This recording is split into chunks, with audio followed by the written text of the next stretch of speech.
morning from Summit Park, Utah.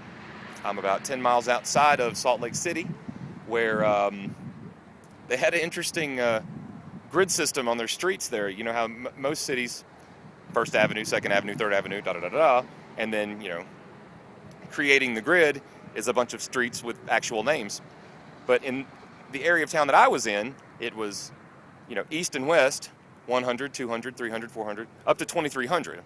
And then creating that grid was north and south, 100, 200, 300, 400. So it was not really a lot to latch onto there. It was a little bit confusing getting, not so much in, but out of town. I stayed at the Econo Lodge, much nicer than than Sketchville at the Heritage Inn. That was kind of creepy and weird. So I didn't sleep great that night. Just there was nefarious goings on, and not of my imagination.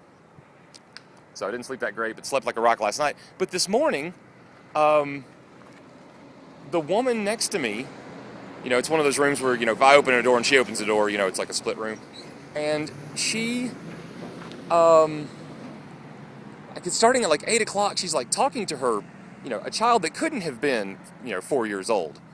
Just awful, just like, you're effing lazy and you're an effing liar and I can't effing believe you. And I'm just like, I can't effing believe what I'm hearing, And it was, and I don't mean like just like, oh, it was annoying, I wish she'd shut up. Like, it bothered me, like, as a person that she was, talking to the kid that way.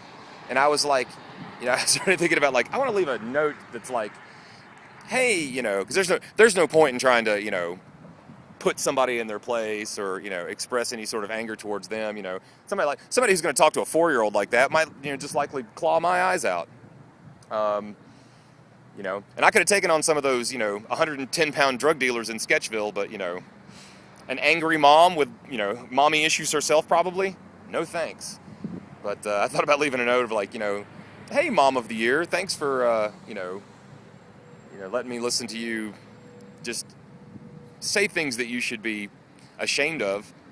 But as I'm leaving, she happened to be leaving too.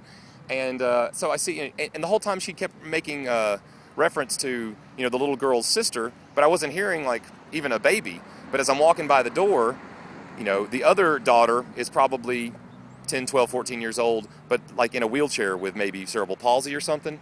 And so for a second I was like, oh, well, you never know what it's like till you're in somebody else's shoes.